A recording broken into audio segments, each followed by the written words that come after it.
Temporada de caça, pelo menos uma vez por ano, tento viajar até o Maine e alugar um Airbnb para a prática da caça. Nunca adquiri minha própria propriedade porque não posso arcar financeiramente com isso para uma única viagem anual. Assim, fazer um aluguel de fim de semana faz mais sentido para mim, especialmente porque não sou um especialista. Ainda estou buscando acumular mais experiência. Em alguns anos, costumava ir com meu tio, mas nos últimos anos, devido à sua saúde debilitada, ele não pôde mais participar. Assim, tenho ido sozinho ultimamente. No ano passado, que corresponde a 2022 no momento desta narrativa, foi a última temporada em que fui caçar, ocorrendo em novembro. O Airbnb que aluguei ficava próximo a um parque nacional. Cheguei tarde em uma sexta-feira devido ao retorno do trabalho, preparação e saída para a viagem. Ao chegar na extensa estrada de terra privada que levava à cabana estilo Airbnb, estava completamente escuro e silencioso lá fora. Nessa época do ano, sem insetos ou grilos, as noites são extremamente silenciosas e escuras, especialmente se o local de hospedagem for isolado, como esse. Estacionei o mais próximo possível da cabana, e o proprietário havia informado que a chave estaria escondida sob o tapete, o que se confirmou. Levei minhas 2 malas para dentro da cabana e desempacotei na cama do único quarto. A cabana era muito acolhedora, e o aquecimento já estava ligado, o que foi bem-vindo, dada a frieza típica do Maine em novembro. O Airbnb oferecia TV a cabo e Wi-Fi, então ajustei um alarme para iniciar minha jornada ao amanhecer, o que, na minha opinião, é o melhor momento para avistar veados ou, com sorte, alces. Na manhã seguinte, estava acordado assim que o alarme tocou e nas matas em menos de meia hora. Como o território era desconhecido para mim, posicionei-me atrás de uma árvore caída que encontrei. Normalmente, isso seria uma espera, mas ouvi a voz de um homem chamar atrás de mim. Tive um breve susto e me virei para ver alguns homens de cabelos grisalhos, aparentemente com cerca de 50 anos. Ele se aproximou devagar e perguntou, com um tom de voz irritado, "O que diabos você está fazendo aqui?" Respondi, "Com licença." Ele explicou que a caça era restrita na área, algo que eu desconhecia. Quando expus minha falta de conhecimento, ele ordenou que eu saísse da mesma forma que entrei. Isso me assustou, e eu disse, "O que você quer dizer que me viu subindo aqui?" Ele explicou que sempre via pessoas subindo para aquela cabana, geralmente forasteiros com intenções questionáveis. Me desculpei e prometi sair. Peguei minhas coisas e retornei pelo mesmo caminho. Quando olhei para trás, o homem havia desaparecido de vista. Retornei à cabana, peguei meu carro e dirigi até um parque diferente, que, segundo informações online, permitia a prática da caça. Posicionei-me lá e tive pouco sucesso na primeira metade do dia. Por volta do meio-dia, retornei à cabana para me reorganizar e fazer uma refeição. Ao voltar, descobri que a porta estava destrancada. Eu juraria que a havia trancado antes. Ao entrar, tive a impressão de que algumas coisas foram movidas e o zíper da minha bolsa estava aberto. Não conseguia lembrar se o havia deixado fechado, mas era meu hábito manter minhas bolsas sempre fechadas. Verifiquei rapidamente cada cômodo antes de me acomodar. Estava com muita fome para preparar uma refeição leve, então dirigi até a pequena vila próxima e peguei uma comida chinesa para a viagem. Ao retornar para a cabana, planejava sair para o parque ao anoitecer, mas, ao chegar, apenas comi minha comida e fui direto tirar uma soneca. Após a soneca, retornei ao parque. Passei cerca de 1 hora caminhando lentamente, talvez 1/4 de milha, e não encontrei nada. Meu tio costumava dizer que você poderia encontrar um veado ou um alce em 10 minutos ou 10 dias, dependendo das circunstâncias. Infelizmente, a sorte não estava do meu lado naquele dia. Quando estava começando a escurecer, empacotei minhas coisas e comecei a voltar para meu caminhão. A viagem de volta para a cabana foi curta.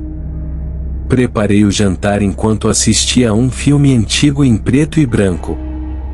Enquanto estava sentado lá, refleti sobre o início da viagem, a porta destrancada e as coisas aparentemente mexidas. No entanto, não percebi nada faltando. Perguntei a mim mesmo se era apenas imaginação. Pouco depois, escovei os dentes e mudei para o quarto, onde comecei a assistir a outro filme, planejando adormecer com ele. Ao entrar naquele estado meio adormecido, onde o filme se misturava com um meio sonho, ouvi distintamente o som de uma porta se abrindo. Isso me despertou. Olhei sonolento para cima e percebi que a porta do armário no quarto estava agora entreaberta. Isso me deixou completamente acordado. A ideia de a porta estar destrancada e objetos possivelmente mexidos não parecia mais uma coincidência. Esperei por um momento, levantei-me da cama, peguei minha CZ-75 na mochila de caça e retornei ao quarto. Acendi a luz e apontei a arma para a porta do armário. Gritei: "Saia agora ou eu atiro!" Parte de mim ainda duvidava que houvesse alguém ali e pensava que estava sendo excessivamente cauteloso. No entanto, ao abrir a porta, fiquei em choque.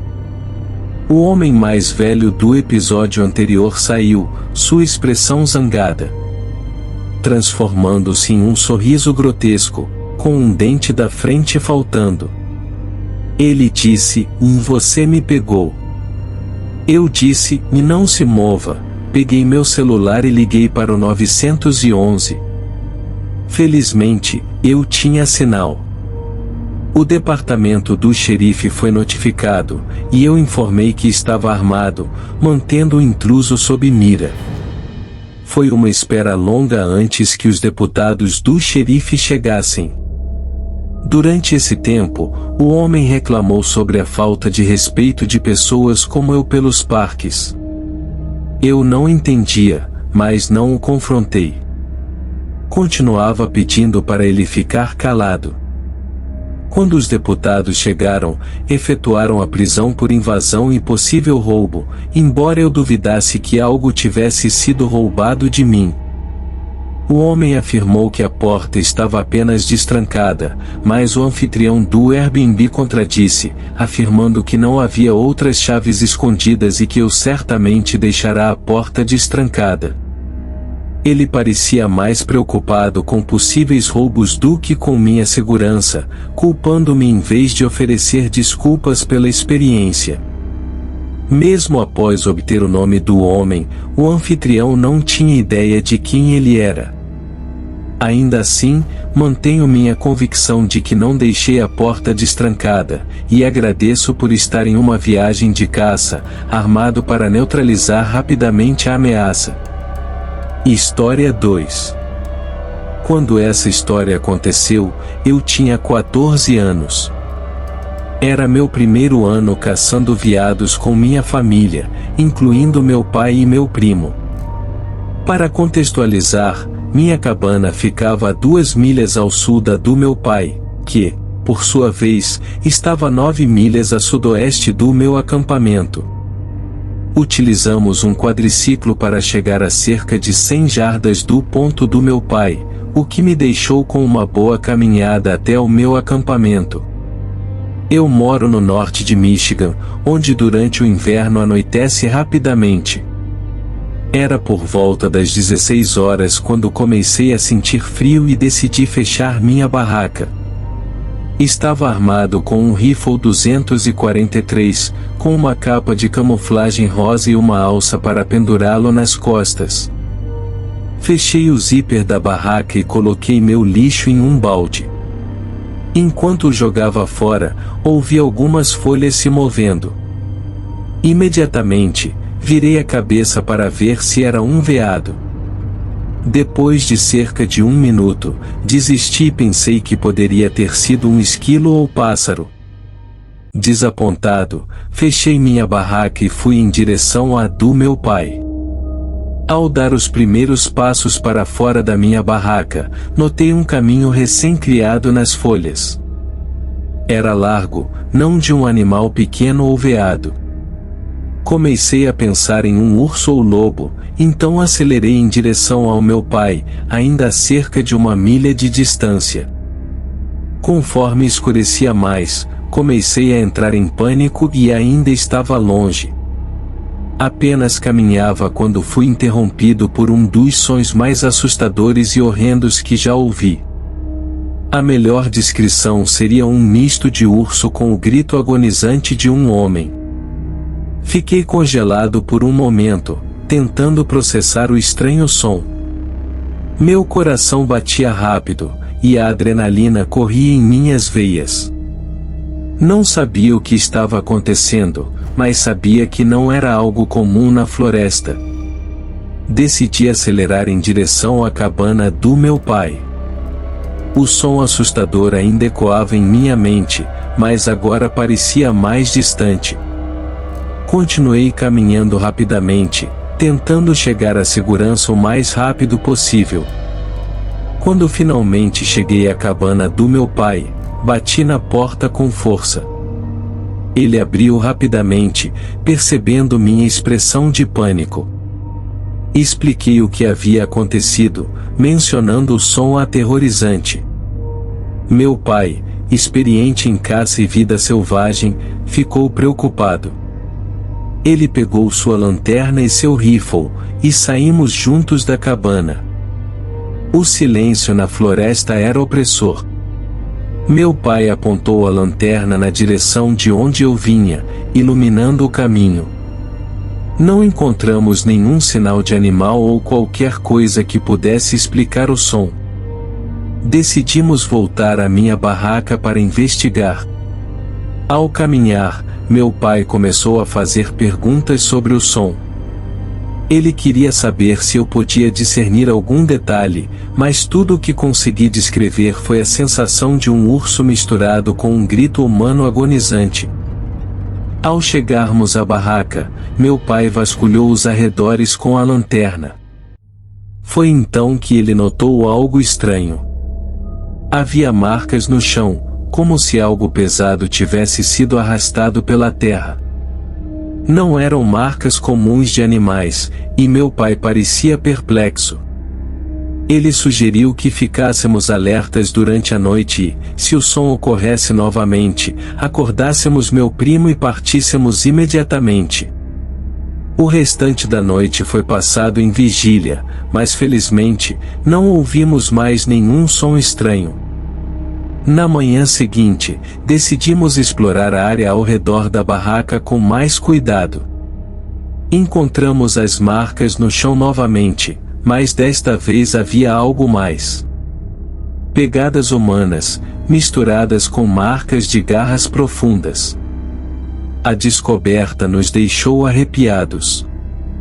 Não tínhamos ideia do que poderia ter deixado essas marcas e pegadas. Relatamos a experiência ao Departamento de Vida Selvagem local, mas eles também não tinham uma explicação clara. O restante da viagem de caça foi tenso, e sempre que ouvíamos um barulho na floresta, nossa atenção se voltava imediatamente para o desconhecido. Até hoje, nunca soubemos o que aconteceu naquela noite, e a experiência permanece como um mistério sinistro em minha memória.